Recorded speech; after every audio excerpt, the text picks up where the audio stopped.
no matter the location. From O-A-K-L-A to L-V, I'm a Raider. Raider Nation, what's going on? You're watching the Raiders Report. I want you to scroll on down and comment who is the most underrated player on the Raiders. What are you going to get on today's show? I'm going to give you some awesome deals, but I'm also going to give you the top 5 most underrated players on our team right now. If you disagree with me, you know where to find me. I'm on Instagram at Mitchell Renz 365. At number 5, I got Erik Harris on this list, and one of the reasons why I think that he is super underrated, not only is he a leader on the field, but he is definitely a leader in the locker room. I spent some time talking to Dalen Levitt. He said when you watch a lot of these younger players, they look up to Harris. Harris is going to be a very, very important player for this upcoming year with the amount of players that we've had brought in, plus the amount of young players. They're going to be looking to a veteran who's been with this team for the last 3 years. But that's not the only reason why I picked him, because 2018, he kind of got his feet wet. 2019 is really kind of his breakout year where Jonathan Abram goes down. So you really had to insert him into the lineup. And honestly, I thought he played a lot better than what I expected. He made 3 interceptions. He had 2 the year before. He took 3 of those picks for touchdowns. One against the Rivers, which I absolutely love, and just lost my mind during my Raiders happy hour. But that's only part of it. How is he really able to cover? Because at the safety position, you can't really get burnt deep. Now, he did allow 14 yards per catch, and these were his coverage stats. He did have 3 INTs, but he did give up 224 yards in limited access. The other reason why I think he's very, very underrated on our team, because he also plays special teams. And when you talk about a lot of these great teams, and I'm going to throw out the Patriots, I think one of the reasons why they're great every single year is because their special teams is special. And that is really what takes teams to that next level. And Erik Harris, in my opinion, is actually one of the best players, not just on the Raiders, but in the National Football League at special teams. Listen to a lot of the coaches, John Gruden, Rich Bisaccia, they would 100% back me up on here. So, yes, he is going to be taking, I think, a little bit of a back seat to Demarius Randall, who the team went out and signed to a 1-year, $3 million deal. Let's not forget, Erik Harris is going to be making that, that amount of money as well. So, when I really think about depth for defense, when I think about depth for special teams, when I think about on-the-field leadership and in the locker room, Erik Harris, he's number 5 to me. But the Raiders Report is about conversation. It is about having that debate down in the comments section. Who do you think is a better player, Erik Harris or Demarius Randall? If you think it's Harris, I want you to type EH. If you think it's Demarius Randall, give me a doctor, okay? So DR from Jacob T. Jose Hernandez is typing DR. I got an EH from Kevin Robbins. DR from Jacob T again. Jacob Surt's typing DR. I think both of these players are solid. Now, if you want to know who I think is the better player, why don't you go check out my 55-man roster video, because I think that gives it away. So I'm trying to hit 50,000 subs, and it's pretty crazy that we're getting close. But my goal by the end of June was actually to hit 49K subs, and unfortunately, I don't think I'm going to get there. So I'm trying to now get to 50,000 subs. So if you could, I would definitely appreciate a sub. And if you haven't already, please like the video, because we're trying to get to 50K. More videos, more live shows. Because we didn't hit 49, I don't think I'm going to be able to do a live show on Friday. So, hey, just being honest with you. More subs, more videos. Hit that sub button. Let's now go to the number 4 player on my list of most underrated Raiders. I think it's Rodney Hudson. And if you watched my video of the best players entering 2020, I had Hudson at number 1. And honestly, he does not get enough credit in that conversation, I think, for best centers in the NFL. And when I talked about Hudson being a top 10 center, I actually got a lot of flack on Twitter and on IG, which I found very, very surprising. In my opinion, he's the best pass-blocking center in the National Football League, and he's also reliable. Missed only 4 games the past 7 seasons. Yes, he missed a game last year, but he really, really tried to fight and get through that injury. So when you look at his numbers, these are just pretty mind-blowing, I think, actually. 904 snaps. Only 3 penalties. Derek Carr got hit only 1 time and allowed 0 sacks. I don't know about you. I think that that's pretty dang impressive. So Rodney Hudson is getting it done on the field. He's also a captain. He's one of the most reliable players we have. And, I'm not the only one that's noticing this. I also saw that PFF, noticed it as well. So if you guys really want to hear a crazy stat, I got one coming up for you after this YouTube ad break. Pass blocking grade. So what exactly do you see on screen? So since 2010, Here are the best pass blocking grades of every single NFL center in the league, according to PFF. If you've noticed, Rodney Hudson has got the top 5 grades. So in 2019, 91.2. In 2017, 91.1. Yeah, Rodney Hudson for the last 10 years has just been absolutely dominating at the center position. So when I really think about Hudson, is like, okay, like all-decade team worthy. And in fact, he was worthy of being on that all-decade team according to PFF. So what you see here is pressure rate allowed from 2010 to 2019. This is, again, according to PFF. So Andrew Whitworth made the all-decade team.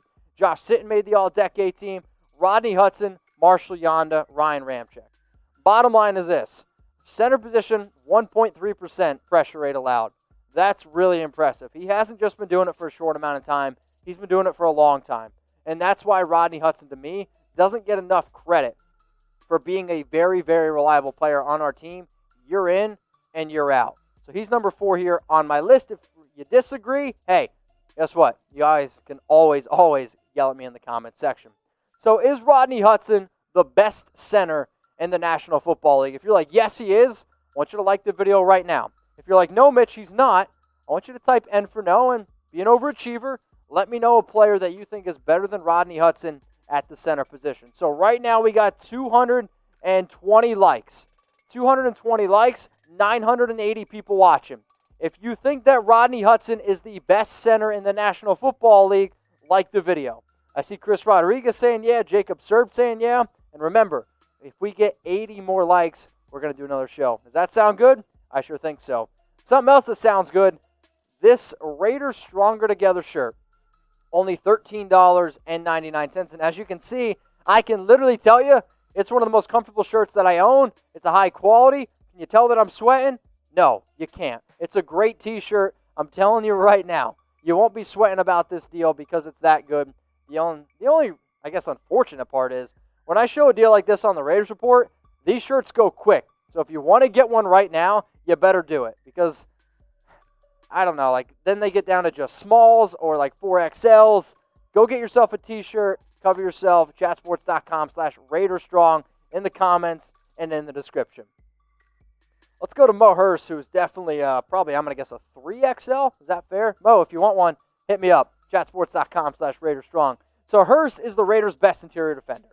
And a lot of times, I think interior defenders in general are, a little bit underappreciated simply for the fact that they don't put up as many numbers because, they do the dirty work. But also, I hear a lot of people like, Mitch, why would the Raiders be committed to Mo Hurst if they drafted him in round 5, 104 overall?